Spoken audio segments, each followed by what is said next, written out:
Je rappelle que vous suivez le 3e grand rendez-vous économique de l'année 2018. Comme d'habitude, Pierre-Marie Boisson, le point de vue du secteur des affaires. Pierre-Marie Boisson, au suivre 1er janvier, au suivre 2 janvier. Donc, c'est dit que toutes données au moment là, IHSI publie information, la presse, ces jours-ci qu'on y a là, économie, font un véritable bilan, même les non-économistes. Donc, c'est bon quand même que les Haïtiens commencent à s'intéresser à l'information. Toute croissance très faible, inflation très élevée, un taux de change plus ou moins stable. Quelle lecture de politique fiscale et politique monétaire? Non, d'abord la lecture économique. Question. Je pense qu'il y a le fairness, en toute justice, et beaucoup de gens attribuent au président de la République, au gouvernement, et ce n'est pas vrai seulement en Haïti, c'est vrai partout, tous les torts d'Israël quand il y a une année économique qui ne soit pas mauvaise. Bon, quand on regarde l'année qui s'est écoulée là, et on regarde les prévisions que nous avons faites, toi et moi, enfin, au début de l'année, il n'y a aucune surprise. 1,2%, quel que soit le président qui serait monté là, quel que soit le gouvernement qui serait monté, on n'aurait pas plus. 1,2 aurait été le rythme de croissance de l'économie, peut-être moins. Pourquoi? Parce que premièrement, il y a eu un gros choc externe qui a provoqué non seulement une perte en stock de l'agriculture haïtienne, je parle du cyclone Mathieu, mais qui a provoqué un effet beaucoup plus durable qui est le temps que ça va prendre pour remettre cette production à flot. Je parle de la production du Sud. D'accord? Donc, l'agriculture, on savait qu'elle allait prendre un choc. Maintenant, il y a eu injection de capitaux, il y a eu des engrais qui ont été distribués, et il faut le reconnaître, il y a eu un gouvernement qui a quand même donné une certaine attention à l'agriculture. On peut critiquer la façon, on peut critiquer peut-être les outils utilisés, mais ceci étant dit, il y a un effort qui a été fait et qu'il faut reconnaître qui a donné des résultats, puisque la production de printemps a été bonne, et particulièrement l'antibonite. Donc, l'agriculture n'a pas décru. Elle a cru de 0,8%. Et quand même, c'est 22% de la valeur ajoutée du PIB, la valeur ajoutée totale. Donc, c'est quand même... ça a permis de tamiser un petit peu les effets dévastateurs du cyclone. Deuxièmement, écoutez, quand on a un changement de gouvernement en Haïti, on le change le 7 février, parfois plus tard. On change de gouvernement le 7 février. Le temps que ça lui prend pour avoir un Premier ministre, que ça lui prend pour avoir le gouvernement en place et de mettre un budget devant le Parlement, on est déjà rendu à la deuxième moitié de l'année. Donc, le temps que ça va prendre maintenant pour avoir un impact sur l'économie est très faible. Donc, quelle que soit la qualité des décisions, l'économie n'aurait pas pu bénéficier d'une action volontariste d'un gouvernement. C'est la première chose. Troisièmement, il y a quand même eu un choc externe, donc tout le monde oublie l'ampleur, 2 chocs externes, donc tout le monde oublie l'ampleur, c'est qu'on avait le Petro-Caribé. Pour notre bonheur ou pour notre malheur. Moi, j'ai une opinion, mon opinion a été toujours une opinion inquiète par rapport au Petro-Caribé. Je pense que le Petro-Caribé n'a pas été utilisé pour permettre à l'économie de générer les moyens pour repayer le Petro-Caribé, qui aujourd'hui représente un service de la dette représente 14% du budget. Mais ceci étant dit, on n'a plus le Petro-Caribé.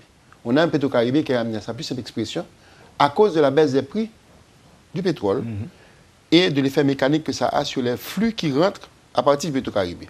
L'autre choc qui a pris 3 ans pour se mettre en place, mais qui aujourd'hui est complété, c'est le départ de la MINUSTAH. Et on le voit dans le cadre des entrées des revenus d'exportation de services qui sont le tourisme, qui ont pour la première fois depuis 4 ans, 5 ans, pratiquement été nuls. C'est-à-dire l'augmentation des revenus de services c'est une stagnation. Or, ceci avait un impact, par exemple, tout le monde sait ça. La MINUSTAH, c'est des touristes. Ils étaient là, ils consommaient dans les supermarchés, dans les restaurants. Ils injectaient... L'immobilier. Donc, ils injectaient de l'argent dans l'économie. Donc, ça ne m'étonne pas qu'il y ait une croissance de 1,2%. Vous avez relevé 4 chocs. Ouais. On commence avec Mathieu, plus de 2 milliards de dollars américains, selon le gouvernement. C'est ça. C'est un choc également d'avoir 2 gouvernements dans une transition qui n'a pas été facile. Qui n'a pas été facile, on le sait bien. Ensuite, Petro-Caribé, vous estimez que c'est un choc. Et ensuite, je n'ai même pas parlé du choc social, du fait que cette transition politique, comme elle a été après une longue période, une bataille politique, s'est entraînée à déboucher sur des troubles sociaux qui n'étaient pas tout à fait attendus et qui ont paralysé un petit peu l'économie. Notamment, par exemple, la crise du salaire minimum. La crise du salaire minimum est une des causes qui fait que les exportations ont chuté cette année. Parce qu'il y a eu un effet d'attentisme des donneurs d'ordre du secteur textile qui fait que l'impact qu'on attend de la bonne situation du secteur textile ne s'est pas encore matérialisé. Donc, toutes ces choses-là ont joué. Le budget de la République également. Donc, qu'est-ce qui a permis d'avoir les 1%? Parce qu'on aurait pu avoir une récession. Avec tous ces chocs dont on parle là, on aurait pu avoir une récession. Il y a eu l'effort dans l'agriculture, c'est clair. Et je calcule toujours la composition de la croissance. C'est-à-dire la différence de PIB, je la tabule par secteur avec un pourcentage de participation des secteurs. La participation de l'agriculture cette année dans la croissance a été de 17%. C'est-à-dire 17% de la valeur ajoutée, 32% vient du commerce. Maintenant, justement, arrivons à ces 32%. Qu'est-ce qui a permis à l'économie haïtienne vraiment de croître cette année? Le secteur des services a représenté exactement 2/3 de la valeur ajoutée, donc de la différence. C'est venu d'une augmentation extraordinaire, atypique des transferts. Et personne n'a mentionné ça dans toutes les interviews. Je crois que l'IHSI a souligné près de 15% de mais c'est 15,8% d'augmentation des transferts, dont les transferts vers le Chili ont doublé en une année et représentent aujourd'hui 11% des transferts totaux. C'est le deuxième plus gros pays expéditeur de transferts en Haïti.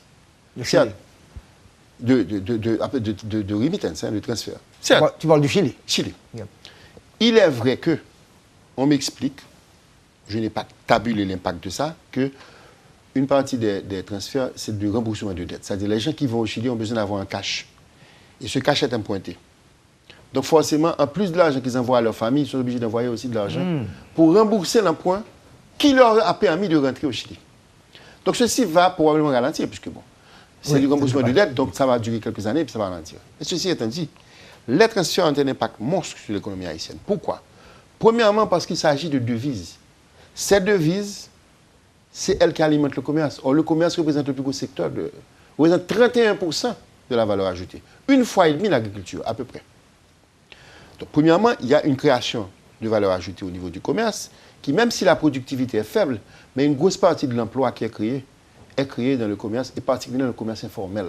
Ceci a un impact sur le PIB qui est très important. Donc, l'augmentation de la consommation interne est soutenue par ces transferts. Non seulement elle est soutenue au niveau du secteur commerce, mais elle est soutenue au niveau d'autres secteurs qui ne sont pas le commerce. Par exemple, 75% des taxes de l'État haïtien provient du commerce extérieur, c'est-à-dire des importations. Or, les importations sont financées par les transferts. Parce que vous avez 4 milliards de dollars américains à entrer en Haïti, actuellement. Ces 4 milliards-là, il y a transfert brut, c'est-à-dire il faut retirer maintenant les transferts qui retournent à l'étranger. Parce qu'il y a des envois vers l'étranger, notamment les parents qui envoient vers les États-Unis. Mais le montant brut des transferts reçus de l'extérieur, des pays qui envoient, qui reçoivent nos migrants, c'est 2,7 milliards, c'est 30% du PIB. Donc c'est passé de 2,2 à c'est passé à 2,2 à 2,7, c'est-à-dire que vous avez les transferts bruts, maintenant les transferts nets ont augmenté d'environ 330 millions de dollars américains. Okay. Les flux rentrants en Haïti, totaux, ont augmenté cette année de 525 millions de dollars. C'est la première fois depuis 2010 qu'on a un chiffre pareil.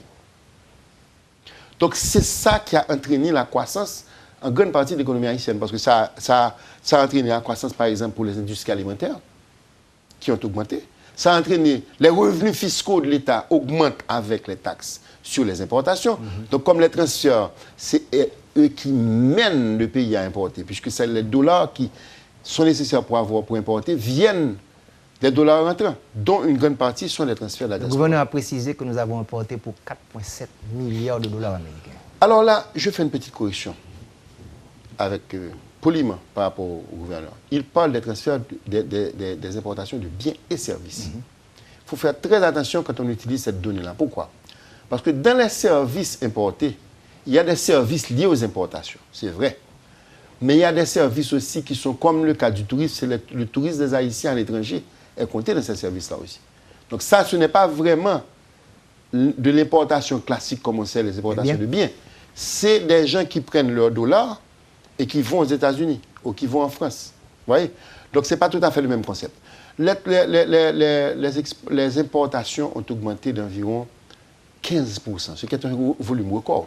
Ces 15%, c'est à peu près 3 milliards et demi. Vous parlez des importations. Les importations de biens. Bien. Maintenant, les Mais si exportations. on ajoute les services comme le fret et le fret et l'assurance, qui sont des services liés aux importations, et ces importations-là représentent en fait une ponction plutôt de 4 milliards. Les exportations sont restées en dessous de la barre de 1 milliard de dollars américains. L'industrie textile n'a pas connu une forte augmentation. Vous avez peut-être souligné le problème de salaire. Il y a eu la crise du salaire.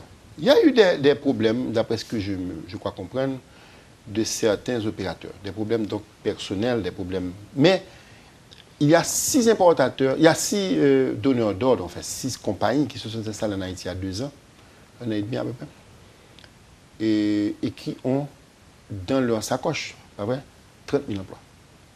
Ces 30 000 emplois sont encore qu'à leur balbutiement. Donc, c'est vrai qu'une crise du salaire comme celle qu'on a connue l'année dernière, ça handicape beaucoup les décisions de donner du travail à Haïti. Mais il y a une demande très forte. Et cette demande va se matérialiser, je pense, l'année prochaine. On va en sentir les effets de façon beaucoup plus claire. Les investissements directs étrangers. Les investissements directs étrangers, quand on regarde le poste lui-même, a une très forte croissance. Puisque le poste des investissements directs étrangers est de 374 millions de dollars américains. Maintenant, attention. Une partie substantielle de ce montant, pour ne pas dire la partie la plus importante, vient d'une acquisition. Une acquisition. Donc ce n'est pas un investissement direct comme on le croit qui crée des emplois, c'est un transfert d'actifs d'une société haïtienne à une société étrangère. Le pétrole? Le pétrole. Et cet investissement-là a entraîné un montant substantiel de taxes qui a demandé une conversion de devises en goud, qui a eu un impact sur l'échange. C'est une des principales causes d'ailleurs de la baisse de l'appréciation du change. Et il n'y a pas eu que ça. Il y a eu plusieurs transactions cette année qui ont nécessité des conversions privées de devises en goud. Mais ceci est une parenthèse que je fais sur le change. On parlera plus tard. Mais en termes d'investissement direct étranger, les investissements nouveaux créant de la capacité, il n'y en a pas eu. Il y en a eu très peu. Le gros poste d'investissement direct étranger a été une société étrangère achetant une société haïtienne. Et ceci a été contrebalancé par le fait qu'une bonne partie de ces devises-là, pas d'elles-mêmes seulement, parce qu'il y a des vases communicants, sont retournées à travers le système bancaire par le fait que le système bancaire a reçu des dépôts, pas vrai, puisqu'il y a beaucoup de dépôts qui sont entrés avec ces entrées de capitaux, donc pas seulement les investissements directs étrangers, mais aussi les entrées de capitaux dont j'ai parlé tout à l'heure. Les 525 millions de dollars produisent aussi une augmentation des dépôts bancaires. Mais quand ces dépôts bancaires, pour des raisons macroéconomiques et monétaires, ne sont pas réutilisés en crédit, ils repartent en réserve à l'étranger. Donc il y a eu 269 millions de dollars qui ont été des capitaux expatriés par le système bancaire. Donc en fait, l'effet a été quelque part nul. D'accord? Pendant qu'on y est, le pétrole, et qu'est-ce qui explique cette explosion d'investissement dans le secteur pétrolier avec de nouvelles compagnies au moment où l'on parle à l'avenir qu'on aura des voitures électriques, on va avoir les changements? Comment vous voyez cette explosion dans ce secteur? Dans le système haïtien. Le système haïtien. Il y a plusieurs nouvelles compagnies qui sont arrivées. Oui, il y a plusieurs nouvelles compagnies, mais ce sont des compagnies qui sont attirées par la bonne santé de ce secteur. Les marges très élevées, les profits. Je ne pense pas qu'il y ait plus que ça. Donc la distribution... Et aussi la décision des acteurs. Non, parce qu'il faut faire attention. Il y a 2 parties dans une transaction. Il y a la partie vendresse et la partie qui achète. Ce sont les acteurs qui ont acheté, peut-être, étaient à l'affût déjà. Parce que les marges ne sont pas dire. Elles ne datent pas dire. C'est la décision plutôt des acteurs qui vendent qu'il faut questionner. Parce que du fait qu'elles vendent, il y a eu des gens qui se sont dit, mais pas si bête, ça va bien. On sait très bien que la Dinasa, par exemple, ou d'autres, hein, Total, ce sont des compagnies qui vont bien, hein, qui sont bien gérées, qui vont bien. Donc, c'est les multinationales, mais il y a des locales maintenant également dans ce secteur. Les locales sont intéressés parce qu'il y a eu une ouverture qui a été faite au local à travers le BEMPAD pour participer à des appels d'offres pour importer du pétrole. Okay. Donc, c'est purement le caractère opportuniste dans un secteur qui va bien, qui distribue de bons profits, de bons dividendes. Mais, encore une fois, ça n'a rien à voir avec la situation mondiale du pétrole, qui par ailleurs, lentement mais sûrement, sort du pétrole. Bon, sort du pétrole, encore une fois, tout est relatif, hein, parce que, regardons bien la chose, il y a eu un substitut du pétrole, qui est encore une énergie fossile, qui est le gaz de schiste, qui a été en grande partie responsable de la chute des prix du pétrole. Oui, c'est sûr. Donc ce n'est pas une sortie des énergies traditionnelles. C'est une énergie traditionnelle qui n'a remplacé une autre. Et c'est pourquoi les États-Unis sont devenus le plus gros producteur mondial. Et ceci aussi est dû à la baisse du PIB chinois. Parce que la Chine est le plus gros importateur de beaucoup de choses. Pas de pétrole, mais ils sont quand même 12% du pétrole mondial. Donc quand la Chine ralentit, la demande pour les denrées ralentit. Et on a vu ça dans les chiffres. Aujourd'hui, pour la première fois en 3 ans, il y a une baisse des denrées non pétrolières. Non, il y a une hausse, excuse-moi, il y a une hausse. Les 2 années précédentes, il y avait 2 baisses. Une de 47%, une de, je ne me souviens plus, 5 ou 6%, qui est due à la baisse de la demande chinoise. Donc la baisse de la demande chinoise a entraîné une baisse, non pas le fait qu'il soit remplacé par des énergies renouvelables. Les énergies renouvelables sont encore un facteur timide dans l'équation pétrolière mondiale, l'équation énergétique mondiale. Maintenant, avec toutes ces entrées et sorties que nous venons d'analyser, le taux de change, parce que ça, c'est le résultat du match. Le taux de change, jusqu'à mars, jusqu'à avril, disons, était en croissance annuelle de 12%, qui est une croissance normale parce qu'elle représente à peu près le différentiel d'inflation entre Haïti et les États-Unis d'Amérique. On a une inflation de 15% depuis un certain temps déjà, et on a une inflation américaine de 12%. Donc, 12-13%, c'est la différence entre l'inflation américaine et l'inflation haïtienne. Et on avait une croissance du taux de change de 12%. Donc il y a une corrélation très étroite entre la différenciation à l'équilibre, c'est-à-dire s'il n'y a pas d'intervention. Il y a eu donc une intervention qui est d'origine privée, ou plusieurs transactions que je ne vais pas citer en détail, puisque à l'occasion de ma profession de banquier, je dois quand même garder une certaine réserve, mais il y a eu plusieurs transactions dont je suis parfaitement au courant, qui ont entraîné des conversions importantes de devises en gouttes.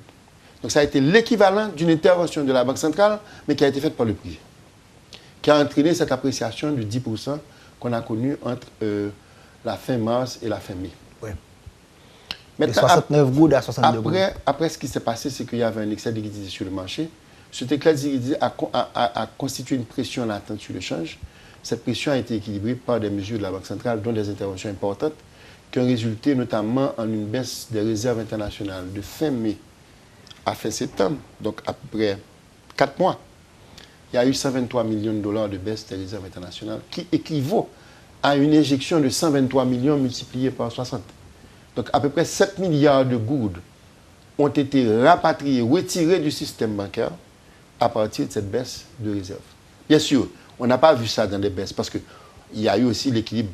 Entre-temps, il y a la création monétaire aussi, parce qu'il y a eu du crédit au secteur public important et du crédit au secteur privé. Donc il y a eu un équilibre.